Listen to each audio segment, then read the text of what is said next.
للأسف أيضا الأمور ما كانت بخير في مباراة المغرب. إصابتين مهمة قبل بداية كأس العالم، مزراوي والزلزولي. من كثر ما المنتخب النرويجي قوي بآخر فترة متوقع أنه هو يكون الحصان الأسود في كأس العالم، ولكن مش من فراغ المنتخب المغربي بالمركز السابع عالميا، لأنه المغرب حدد من خطورة النرويج وكانت أفضل بالطول وبالعرض. ما شاء الله ضغط، استحواذ، فرص. إبراهيم دياز سجل الهدف الأول والنرويج عادلت بعد ما المغرب بدلت كامل فريقها. ولكن المباراة كشفت لنا شيء من المشاكل اللي راح نشاهدها كثير في كأس العالم 2026. النرويج منتخب، النرويج ماشي مقياس. نجيب صحابي لايموهم نديرو ماتش معاهم نربحوهم. زيد لعبوا لكم باسلوب فايح، عرضيات، حاطي لكم قوم عادل فوق هالاند وسورلوث، عرضيات باينه بلي ما تربحش كي تلعب باسلوب فايح. تلعب ليش كونتر مدغشقر والنرويج تقول لي عندي ايكيب؟ شواكرك ربحوا هولندا في ستادها وفي بلادها 3 سنين ما خسرتش. ربح لي البرازيل نستعرف بيك.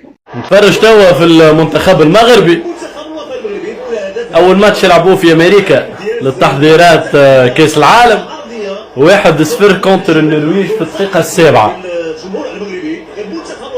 هدف مزيان برشا. فرج زلزولي، باس لدياز، تحط في الكاش. واو استنيو ماتش مهبول كونتر البرازيل المغرب. واو. واحنا بالنسبة لتونس خمسة وخميس هكا. ناس كتير بتقول ازاي المنتخب النرويجي ال31 على العالم اتعادل مع المنتخب المغربي المصنف سابع عالميا. ده اللي ما شافش المباراة بيقول كده، ولكن اللي شاف المباراة هيقول غير كده خالص. الشوط الاول المنتخب المغربي نزل بتشكيلته بنسبة 90% تبدأ في المونديال، وكان متقدم 1-0 وضيع 3-4 اهداف. محمد وهبي نازل بالتشكيله الاساسيه، والنرويج نازله بالتشكيله الاساسيه بنوسا وسورلت وهالاند واوديجارد بنفس التشكيله. ده الاساسي وده الاساسي، والمغرب كان محجم النرويجي وتقدم 1-0. ولكن اللي حصل ان لعيبه النرويج بتضرب والجو والرطوبه عاليه، بدات تظهر اصابات. شفنا مزراوي اتصاب وبعد كده الزلزول اتصاب، فمحمد وهبي حس ان الموضوع ممكن يبقى عندي كاس عالم وبرازيل، فسحب لعيبته. الشوط الثاني شال 10، سحب 10 لعيبه من الاساسيين ونزل بدلاء مكانهم. اكيد الاساسي مش زي البديل. شفنا بقى ان المنتخب النرويجي استحوذ اكتر وضغط اكتر لحد ما تعادل. انما عموما اللي ممكن يحصل ان المنتخب المغربي ينافس اي منتخب في اوروبا. التشكيل الاساسي بتاع بونو وديوب وشادي وحكيمي والزلزولي ومزراوي ونص الملعب العيناوي وناحي وبالصبير والدم بن دياز، لا، المغرب بينافس اي حد في اوروبا، اي حد. منتخب المغرب منتخب قوي ومنتخب يمتلك ادوات واسماء قويه، وفي نفس الوقت النرويج مش سهل. يعني منتخب النرويج ده هنشوفه في ادوار متقدمه، منتخب محترم جدا. النهارده النتيجه مرضيه جدا للمنتخب المغربي، مرضيه جدا في حكم الظروف والجو والاصابات واللي حصل. وانا متفائل جدا بالمنتخب المغربي في كاس العالم، متفائل جدا جدا جدا بالتوفيق للمغرب وكل المنتخبات العربيه. لا صراحة كلمة حق يا اخوان، ابراهيم دياز مع المنتخب المغربي قاعد يقدم مستويات خيالية. وابراهيم دياز يا جماعة انا اشوف بالصيف المفروض انه ينتقل من ريال مدريد، لان اللاعب مو بقاعد يحصل الفرصة اللي يستاهلها. ابراهيم دياز يستاهل انه يلعب اساسي بنادي كبير في اوروبا، على الامكانيات الكبيرة وعلى المستويات اللي قاعد يقدمها، مو بلاعب بديل. ابراهيم يستاهل انه يلعب اساسي يا جماعة، عنده امكانيات كبيرة. ابراهيم مع المنتخب المغربي بكل مباراة قاعد يتألق، واليوم تألق في المباراة وهو نجم المباراة زي ما انتم شايفين امام المنتخب النرويجي. واتوقع في المونديال راح يكون من افضل اللاعبين في المونديال. ماتش برعاية بروميير ميتا اللي نقدو نبنيو عليها، بروميير ميتا اللي نقدو ندويو عليها. اما الدوزيام ميتا قال لي مخو دخل كامافينغا، روح هو وكامافينغا. دوزيام ميطا بان لك دخل 17 بغا صافي بغا يخرج كلشي، حيت السيد خاف من الاصابات. مزراوي ما عرفناه كيفاش الاصابه ديالو، الزلزولي. ولكن بروميير ميطا نقدو نبنيو عليها. داروا بديدي بروميير ميطا كامله بون بروميير ميطا بريسينغ ما يمكنش. بروميير ميطا كانت سيري 2-0 3-0، الزلزولي بوحدو راه كلشي 3 بيوتها بوحدو. اما خويا دوزيام ميطا بحال امرابط هذيك التيراليزات وباش يبروسيها كادري بحال هكا كيف الزعق، كون كان لوزك ورا تخفات هذيك. بالعمري ما عرفنا، بالعمري راه هو السبب في البيت التعادل ديال النرويج. كارز عليا انا باللور ما عرفتش داكشي ديالني في اكرد مع محمد صلاح. شوف بس ما كانت الماتش هذا غنستافدوا منه استفادات بزاف. ماتش ضد منتخب قوي غنستافدوا منه، ولكن اخويا راه بحال لاعب الكوب دافريك في ديك الاجواء، ولكن ماتش استفاده اقسم بالله غنستافدوا.